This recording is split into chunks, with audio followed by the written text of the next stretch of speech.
America needs a tidal wave of the old-time religion. I have sinned against you. How dare you! We have no need to doubt God. The harlot Babylon is preparing the nations to receive the Antichrist. I didn't even build that house with money from the church. I built it with money from my book. I don't make this stuff up. Repenting of your sin. It is a moral issue. They got together and swore a pact to the devil. I just enjoy seeing people worship, praising God.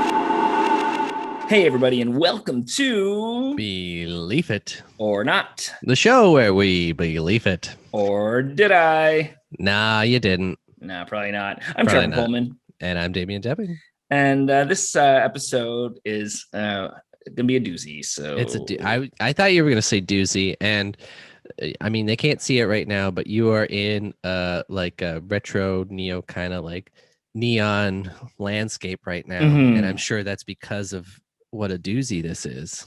Yeah, I just liked the background, Mm-hmm. yeah, actually it kind of looks like it's supposed to be a sunset, but it kind of looks like a river of blood. True. Is that what this is about? Is this about blood rivers? No, but there's some blood involved probably. I've heard of Moon River. Yeah. Moon River Rock. No, you know the Mormons. I've heard of them. Yeah. Oh, actually, we might as well put in a content warning. There's going to be some discussion of child abuse, sexual abuse, and physical. So just so you're aware of that, that's going to be a lot in this episode. So yeah, the Mormons, you know them. We've talked about them before. We'll talk about them again. We love talking about them. They're Mormons. In the 1890s, in a bid to try to, get more recognition from, the government, from the American government, and try to like not fight with them anymore, because there have been a lot of disputes and a lot of shooty bang bangs and stuff. They decided to ban polygamy, God decided and told the president or prophet to ban polygamy. That didn't stop everybody from stopping their polygamous lifestyle. I think it was like no new polygamous marriages. So the old ones, but some communities kept going. And this is one of them. Have they branched off from the main kind of thing? Like they're now kind of separate sects? Or is it just like individuals who have done this? So yeah, there's separate sects now. One of the largest one is just known as the FLDS, or the Fundamentalist Latter-day Saints. So that's the one we're going to be talking about today. They're the ones who say that they're holding to the original meaning of Mormonism, and they still practice polygamy to this day. They have their own kind of secession of their leadership, separate from the Mormon, like the regular LDS church. So there's the LDS, and then this is the FLDS, both in Utah, sort of, because this one is kind of halfway. It's on the border of Utah and Utah and Arizona. So it's Hilldale, Utah, and Colorado City, Arizona is this town, which together they call it Short Creek. I keep wanting to say Schitt's Creek, so if I do that, I do apologize. But it's Short Creek. So some say that the reason it's on the border is because when the government was rounding up polygamous people and arresting them, it was easier to like scooch across the border, because then they're out of their jurisdiction and things like that. Other people say, no, that's just where the town was. Those two towns were, and that's just a coincidence. So, but the Mormon church says, or the LDS church says, no more polygamy. And this group is like, no, we're going to keep doing that. When was it that they said no more? 1890. Okay. So it was a while ago then. Yeah. Okay. Cause I mean, I've always heard the polygamy in the Mormon church. I guess I've mostly probably heard about the fundamental Latter-day Saints then, as far as that goes. Okay. Yeah. So like, the main church has disavowed polygamy for quite a long time. A lot of them for a long time even said that Joseph Smith wasn't polygamous, even though he had many wives, many underage, which plays into this problem as well. Well, this is I'm gonna go out on a limb and say that this is not a uniquely Mormon problem in these sects. So yeah. In this town, Brigham Young, when he was still alive, before, they banned polygamy, and when this group was part of the Mormon church or the LDS church, I don't want to get sued, but when he visited this town, he said that, this was a great town and will someday be the head not the tail of the church. So he said that, this is going to grow into a big part of the church. And it kind of did, but not really. It became the head of its own church, basically. Right. It's hard to say how many people. I think at the height of it, there's probably like 10,000 people in this sect. And the sect wasn't just in this town. There was also in a couple other towns, they would follow the same leadership, but it was mostly in this town. So it was also in Bountiful, British Columbia. And then I think there was a place in Texas as well, where people who identified with this group were. Mm-hmm. So yeah, the height of it though, probably about 10,000 members. So not huge, a small town's worth of members. They didn't immediately just break away from the church. They just kept doing their own thing. So they weren't like, we're officially broken away. They just kept doing the old practices. And eventually the LDS church was like, you're not part of us anymore. Get out. And then 1904, the LDS church issued a second manifesto and said, we're eventually going to excommunicate people who keep doing these plural marriages. And so eventually all these people are excommunicated and they start to practice their own way with their own leadership, just like a long succession of leadership growing up. And like they would call themselves leaders too. They didn't call themselves like the president of the church or the prophet of the church. They would just say like they were the leaders on earth. Mm-hmm. It wasn't really until 1935 that they were fully excommunicated and they started to really be their own thing and to start calling themselves fundamentalists and start being their own little doohickey. And then they're going down there. 1953 was one of the biggest events. They had a big raid from the government where government agents came in, and 102 Arizona State police officers and the National Guard soldiers, and pretty much arrested the entire town was arrested, including 236 children. They arrested the children too. They arrested the children too. 150 of them weren't allowed to go see their parents for over 2 years. And then other ones never regained custody of their kids again. So it's tough because I don't want to come down, and if I sound anything like I'm against polyamory or against polygamy, if people choose that, I'm not. But this is a very different kind of case. This is not a freedom of choice situation. Yeah, exactly. So pretty much, especially recently, you're assigned who you're married to. Mm-hmm. So, and a lot of times you're married when you're underage. The women have no agency in this here. Yeah, exactly. Mm-hmm. That's the difference. So I don't think you'll have to run the risk of worrying about that. I think we got that understanding out of the way. Yeah, exactly. So Rulon Jeffs, though, became the new leader in 1986. So up until this point, there was like a council of leaders. Even like the LDS Church has the quorum of 12. This had like a council of leaders, but like the LDS Church has the quorum of 12, and then it has the president who's also can speak directly to God.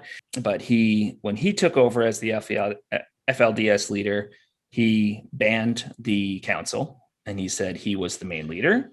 So he basically made like a religious dictatorship. Yeah, he did. Thing. Yeah. Okay. He's called himself the prophet again, and he had people refer to him as the prophet. Oh. Yeah. That was in the 50s? No, this was in 1986. Oh, in the 80s? Yeah.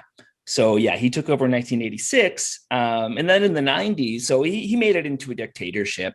So in that raid in 1953, photos of it show people just, wearing the clothes of the time, like people in the cult. By this time, he starts implementing rules on how they had to dress. So it's that classic, long prairie dress. Everybody has that same design. You have to wear your hair long. It has to be in a certain style. You can't wear makeup. That's all him mostly. Like, I'm sure there was, some modesty rules and stuff before that, but he's like, nope, this is what you're wearing now. Well, that's a perfect way to control people, right? As soon as you start controlling their day-to-day things like that, it's easier to get them on board for other things. Yeah. I feel that way about any clothing mandates, any appearance mandates, things like that. It's just one step closer to fascism. Yeah, it's like that One of Us thing, like Kim Jong-un making everybody get the same haircut as him, or like, yeah, I think there's something to that too, where it's like, you look at a group and you look at a person, you can just tell what group they're part of. So yeah, it's really that separation of them from society. So then in the 90s, Rulon Jeffs started getting sick. He had a stroke. He wasn't doing very well. So his son started taking over and doing a lot of the duties.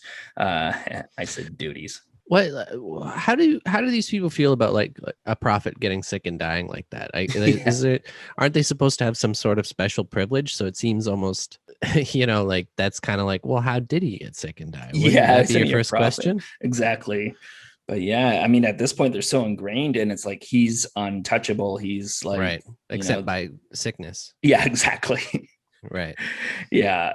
So Warren Jeffs was his son, and he was the school principal for a while of like the town at FLDS private school, and he started taking over more leadership in 2002. Rulon died, and Warren Jeffs took over as the leader of the group. Yeah. Did he continue in the prophet tradition? Oh yeah. Okay. Yep. So Warren Jeffs, he's the new prophet, and everything he says is gold. He's a giant piece of shit. Going back to just like prophet semantics. Now, is a prophet supposed to just be someone is like continuously giving the word of the Lord to like help people move along, or is it supposed to be like they have like a definitive word and this should kind of be all we need type of thing?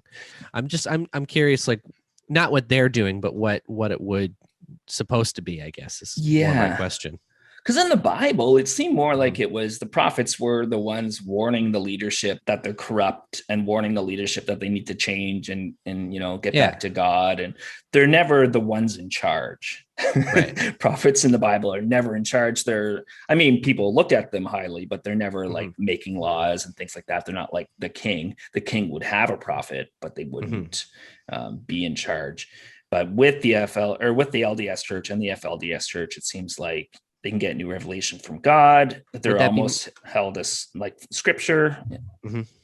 So it almost seems more like they're kind of, these ideas of prophets are holding themselves more in the regard of like how a lot of kings and monarchs viewed themselves, as they were kind of like anointed by God and they are God's like representative on earth more. Yeah. So just looking at it from that way, it's like it's already this kind of diluted sense of grandeur and like I'm better than you, putting that out right there, right? Yeah, exactly. When Rulon was in charge, and then also when Warren, there's been like different groups, different like people split off from it, especially like people who aren't in that town being like, this guy cray. So they're splitting off and kind of making it their own. I think 700 people left from the Bountyful in BC, other things like that. But so Warren Jeffs is even worse than his dad. They say he probably married 80 to 90 women. 80 to 90? Yeah. They don't have an exact number. In one of the court cases I was watching, or one of like the things, spoilers, there's some court cases, but they said he has 9 wives in the news report. And then like later it came out like, nope, that's very underestimated. And so 10 times that amount. Yeah. And, they're not all of age, which plays into it as well. Yeah. 2003, they purchased a hunting retreat in Texas, and they're planning on making it like a compound, which didn't really come to pass. Because in July 2005, 8 members of the church were indicted for sexual contact with minors. A lot of them, because they were married to minors, but also just straight up kids in the compound or in the town. Yep. 2005 as well, one of his relatives filed a suit against him, one of his nephews, that when he was a kid, Warren Jeffs sexually assaulted him, right, when he was a young child. And then there was also accusations of a lot of like ritual abuse. It wasn't just within the confines of like underage marriage. It was like in the temple, like in their temple, in their and it was like it was almost like part of the ritual of the like his religious practice to abuse children. Well, this is the problem with most of this stuff, right? Is when I think it was I was listening to an episode of Behind the Bastards recently where they were kind of talking about this, where in the household, the children aren't considered like people. They're essentially property of the parents who can do whatever the fuck they want to them. And I guess when you have that mentality, and then same thing with the women in this case, where they're second class citizens almost in a way, if that, right? So as soon as you like, it's like a double dehumanizing, and they're like, we don't care what we do to these people, so why shouldn't we do that? It's like, this belongs to me, so I can do whatever I want. Yeah, so he went on the run. Rulon Jeffs became one of the top 10 most wanted fugitives. And really? Yeah. And he was, on August 28th, 2006, he was arrested on the interstate. It was just a routine traffic stop. And then they sent him up to Utah. Yeah, he was found near Las Vegas, sent him back up to Utah, where they put him on trial. And eventually he was, let's see here. Yep, 2007. Looks like he was sentenced to life in prison plus 50 years, I think. So life in prison plus 50 years. Wow. Yeah, something like that. I can't imagine someone like that doing very well in prison either, though. Well, the thing is, he's still running his cult from prison. He's still running it from prison. Yeah. So he just dictates stuff from prison. Like his brother will come in or his wives will come in. Like some of his wives will come in and he'll dictate what they need to do. He'll make phone calls from prison and his wife will record it and that's a sermon for that Sunday or whatever. He just does things to test to make sure that people still hold him up. And he's still seen in this town as, and by the people who haven't left yet or haven't been kicked out, as a prophet. And he was set up and he's completely innocent. They built him a huge house while he was in prison because they said that the walls of the prison are going to miraculously dissolve and he'll get out and come back to. What do his 90 underage wives have to say about this? I don't know where they spread out or if they married other people. Probably not, though. Because I feel like right there, they're kind of like, well, yeah, I'm whatever, 12 or whatever the fuck I am. Yeah. Isn't that a problem? Yeah. A lot of people have left, obviously, but the people who have stayed is strong. They've also excommunicated people a lot for random reasons. Mostly Rulon Jeffs or someone in his family just doesn't like them, or they're asking questions. Yeah. They also have been doing this thing for a while where they'll just randomly excommunicate teenage boys, and they'll find the smallest reasons, because in order to keep up polygamy, you have to have way more women than men. So right, you got to keep that ratio. Yeah, so they call themselves the Lost Boys because you're raised in this cult. You have no idea what's going on in the outside world. Eventually, he banned the internet and TV and all that stuff, so you can't even see what's happening out there. And then all of a sudden, they're just like, "You're out." And they're out on their own. They have to figure out how to survive. Well, that's one of the things that they do to keep people in line to begin with, right? And then the fact that they will just dump some people out anyway is crazy. Yeah, it's crazy. And like he banned entertainment at one point, so no TV and no toys. Kids couldn't have toys anymore. They just had to go throw out all their toys. ABC News was doing a story on it at the time, and they just showed dumpsters full of toys because they just weren't allowed anymore. People will leave, but when people leave, they're considered apostates, and so they'll be living in their town that used to be all FLDS people, and now this town is divided. And of course. Yeah. And so and you're not allowed to talk to apostates. So people you grew up with, or even family members, you see them because it's a small town all the time, but you have to ignore them. You can't say anything to them.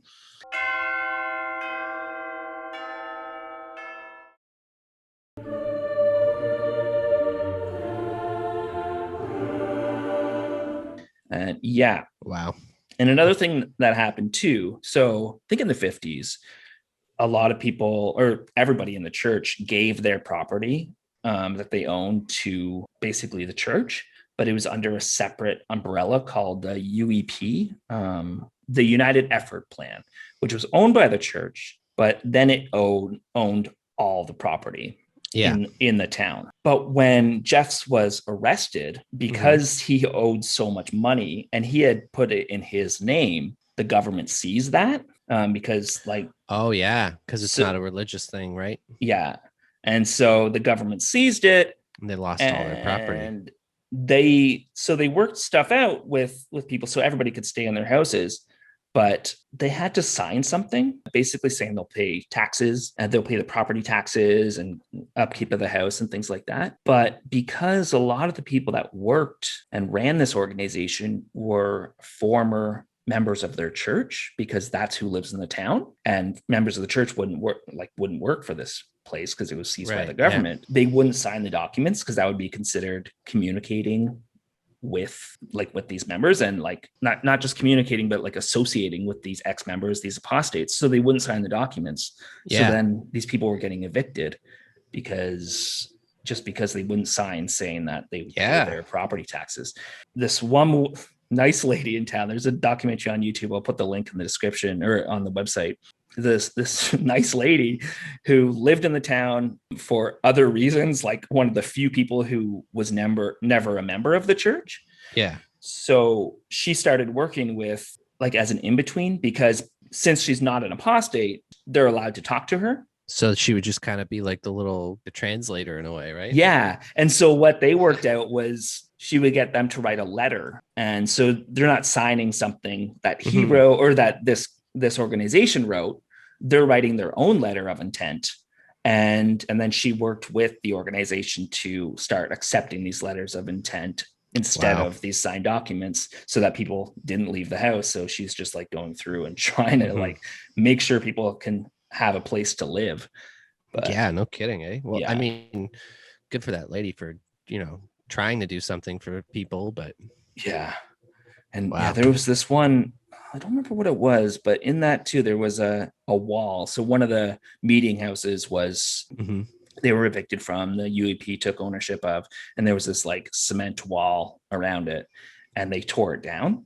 And for the people who had left this church, it was a very significant thing to see this wall torn down. It was a very sign of good change and things that are good things happening. But to the people who are still in the church, it felt like a slap in the face. So it was just a weird dynamic there. They continue, and they've been continuing to just excommunicate people regularly, just weeding out any bad apples, making them apostates. So they believed in the church, but they didn't believe in it right. So you're out. Well, I'm sure also having too many men, not just having that like mixed ratio, but they're the ones who are going to probably cause the most problems, right? Yeah. So if they have a smaller number, they're going to be more dedicated, and then they can get rid of the excess too. It's all just means of control. It's very sad. Yeah, it's very sad. And there's still, I think 2018, there was a new trial because more people came forward saying that Jeffs had abused them. So he can get more time in prison. So he's not going to get out in his lifetime. And I'm surprised he hasn't been shanked in prison, to be honest. That's what I was like surprised by. But he obviously has a lot of money and influence there. So he's doing something that's keeping him safe. Exactly. And the thing is too, but like with new stuff and like new like lawyer fees and stuff, that mostly comes out of these people who are still back in Short Creek and back, not making much money. And yeah. So other things too, like in the schools, a lot of it is homeschooling now. They're taught that Rulon Jeffs is the rightful president of the United States. Wait, rightful president of the United States? Yeah, not just the rightful president of the church, but the rightful president of the United States. How did they get to that? I'm not quite sure, but that's what they're taught. His pictures are in all their houses. So this is very like benevolent leader kind of bullshit. Yeah. No, leader. Like it's leader. Yeah. It's so his face is on all their school notebooks. Crazy. On the notebook. Yeah. He decides all the marriages, like who gets to marry who. He's also, and I don't know if this is updated since then, because the one I was watching, I think was from 2012, but at that point, so he had been in jail for like 5 years or whatever. Yeah. Nobody was allowed to get married because he's not there to marry them. So in all those years, there's no new marriages. So he went to jail, 2009? Yeah. So it's been like 12 years since anyone's gotten married. Well, I don't know if they changed that since, because I haven't seen an update on that. But one thing he did impose is he said no sex now that I'm in prison, no sex till I'm out of prison. What? Yeah. All right. And except with proper breeders. So Wait. he chose 15 men. So if you decided that you want to have more children, you had to have sex with one of those 15 men. Holy shit. Yeah. With witnesses around you watching. Wow. This guy's a piece of shit. Yeah. Yeah. He's a garbage person. They also have the God Squad, which is like their security team. They don't themselves call it that, but like outsiders call it that. And that's like the town security, really. But yeah, it's run by the church, but they, just drive around intimidating apostates and trying to make people feel scared if they have any questions, or like, especially if the media comes in, they like harass and follow them and make sure that they get out of there. Again, I'm not surprised by this either. I mean, honestly speaking, most of the larger churches do this too. Yeah. Just maybe a little less transparently. They're better at hiding it. Yeah. Well, I did church security at one point when I was in college. Really? As a part-time job. Yeah. Basically what I would do is 2 nights a week or 1 night a week, I would sit by a door and I'd have a flashlight, and then I'd let old ladies in for their bell choir practice. You were an usher. Yeah, I was an usher. So you weren't security, you were an usher. I was an usher. Yeah. Well, I guess that's the difference too, is that it's not just like they don't have these people at just the churches. I'm sure those people in the bigger ones are more, at the governmental level. So obviously your experience is going to be different than like the God Squad. Yeah. Yeah. I mean, maybe it was and you just didn't realize. Yeah, maybe. And they're like, this guy is terrible. Yeah. Give him a flashlight. Let the old ladies in. It's a pretty racist organization too, because surprise, what? As we know that traditionally the LDS Church was pretty fucking racist, right? And since they're a fundamentalist LDS Church, they're still really fucking extra racist. Yeah. Well, yeah. I mean, if they can't get basic human rights for women and children and most of the men as well, how do you think they're going to have that for people of other races? Exactly. Yeah. It does I don't know. They don't give a shit about anyone. Yeah. So you know how like when your cousins get married a lot, there starts to be some issues. So a lot of birth defects and a lot of they say especially because the gene pool gets smaller and smaller and smaller. Yeah. I know like the thing is like, hey, if you marry your cousin, they'll have 12 toes. I'm like, well, it doesn't exactly work that way, and it doesn't work that quickly. I think it takes a few generations before it really starts to cause a lot of problems.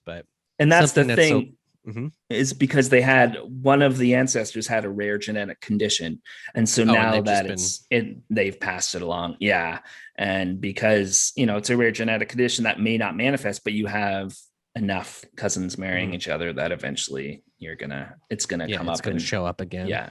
Yeah. But they got to keep their bloodline going for some reason. Yeah, I guess so. What I don't understand about that, if I may, because this seems to be a very common thing. If they're all just going to heaven anyway, why do they need to keep the bloodline alive? Yeah. Well, with LDS, it's all about, and we'll talk about this more in the Christian rock lyric, but because you were before you were on Earth, you were on this other planet. And so I think you were celestial beings on this other planet, not beings. And then you come down to Earth. We've all done this, but with LDS people, it's like, okay, we're the ones that figured this out. Now we get to go to heaven when we die. So by having more kids, you're letting them return to their celestial home. So if you raise enough LDS people, so you got to have more and more kids. Wait. But how does that make sense though? Like, are they just saying that the celestial beings are all like in this weird limbo, and the only way that they get out of that limbo is by being born and then dying and then going to heaven? Basically, yeah. So what? Yeah, we all get born. Yeah. Why? I don't know. But yeah, if you have a temple marriage, then your family's reunited in heaven as well. And so this is both with the FLDS and the LDS. But with the FLDS, you have to be married by like the prophet. And that's are they out of their fucking minds? Yeah. These people are stupid. Yeah. Yeah, pretty dumb. I mean, a lot of these people are heavily indoctrinated and yeah. Not their fault. What the hell? Yeah. Yeah, it's all nuts. Yeah, so what else? There's a lot to unpack. Like I said, yeah, the town's pretty divided now, a lot of hate. Yeah, I don't know what else to add other than there are a lot of garbage people. And oh yeah, that's the thing too, is with the inbreeding. That's another thought, because there's other, towns and stuff like that. They have transported people to get married so that, to purify that or whatever. And so when you have underage people that you're moving to another state, or with the case of British Columbia, moving to another country, that becomes sex trafficking. Yeah. No shit. So there have been charges for that as well. Good. Yeah. As there should be. Yeah. Oh, 100%. There's no reason that there should be children in those communities. Yeah. No reason. No, it's any other thoughts? These people are gross. Yeah. And it's not uncommon. Yeah. I mean, this happens all over the world in different ways, right? It's not unique to this. So I'm not surprised. It's dog shit. Yeah, it is. And one thing is I wish there was a way that you could make it so he can't communicate with the outside world. Like, that would be much better if, like, he wasn't dictating people's lives from inside a prison cell. The thing about that is, even if he's gone, they're still going to do it. Yeah. Someone else is going to take over, probably in his family, and do the exact same thing. So while I agree, I wish that he wasn't, I know that that's not going to solve the problem. Yeah, that's true. It makes me glad too that I don't have a life where I have to listen to one person or one group of people to tell me how I live my life. And, even though, a lot of people will try to do that, but yeah, exactly. We're fortunate enough that you don't have to. Yeah.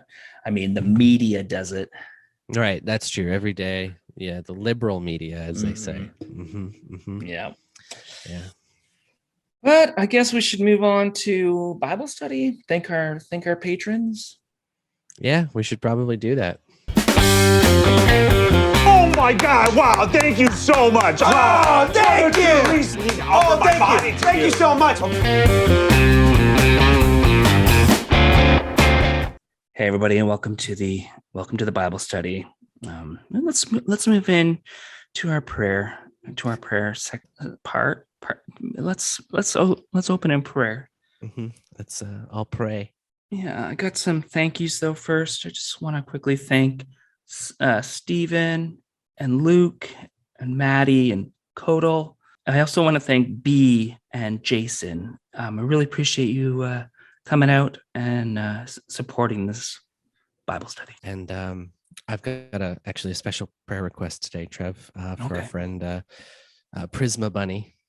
And well, they've been dabbling with light lately, and they bought themselves a prism. And you know what prisms create? Rainbows. And we all know that rainbows belong to God. So please stop toying with what you call science. Thank you. Yeah, because once you create a rainbow of your own, then you're saying you're better than God. Yeah, that's right. He creates the rainbows, or she. Yeah, and you know who tastes the rainbow? Right, Skittles. Yeah. And I just have a quick prayer request for Brian as well. Brian's been walking around with muscle shirt on, showing biceps and huge arms, and just making everybody swoon and thinking lustful thoughts. And so I just a quick prayer for those giant muscles and how they glisten in the sun. Yeah. I have another one for our friend Haley.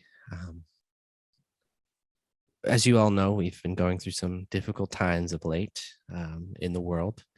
And it's a good thing to wear your mask when you're out, but Haley's been taking it a little too far, refusing to take the mask off, even at home, all alone at bed.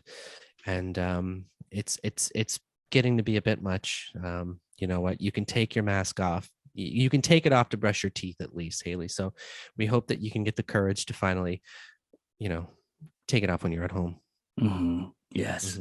And speaking of masks, Emily has also been taken it a little too far by wearing multiple masks, but like elbow mask and a knee mask and a chin mask when you're already wearing a face mask and then a mask on top of the head.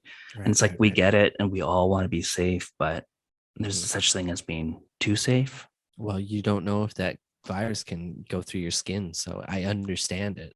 Oh, I understand it. Don't get me wrong. But just, it's all about trusting the Lord. That's true. He is our first vaccine. Yes, or she. Yeah, or she. I have another one for our friend Corin. Corin's been making a lot of peanut butter and jelly sandwiches lately, but not checking with all their neighbors if any of the local kids are allergic to it. And I gotta say, if you're going to the mailbox, dropping off those letters, you don't know what those kids around there are going to do. So maybe you need to watch how you make your sandwiches at home. Okay. Amen. And just a quick prayer request for Tim. We all love Monty Python and the Search for the Holy Grail. And of course, my favorite documentary. Yes. And of course, everybody's favorite line is, there are those who call me Tim. But Tim, you don't have to say that every time you introduce yourself. And do it every other time. It keeps it funnier. Exactly. And like when you walk into a store, you don't have to announce your name if you don't want to. Most people don't announce their name as soon as they walk into a store, but Tim, there are those who call me Tim. Right. Immediately. But I mean, if you don't do that, how will everyone in the store know your name then? Oh, that's actually a really good point. Actually, I take that prayer request back. Tim can keep doing that. Yeah. I guess we could have name tags for when you enter stores. That's true. Something to think about. Yeah, exactly. Amen. Amen. Well, should we move on to some women? Or women. A woman. Should we move on to some Christian rock lyrics? Let's do it. Can't you see you're not making Christianity better? You're just making rock and roll worse. So this here isn't a Christian rock lyric. This is a Mormon rock lyric. Are Mormons not considered Christians? I guess they are, yeah. So it would be a Christian and then subsect Mormon rock lyric. It's like a subsect of Christian rock. Yeah.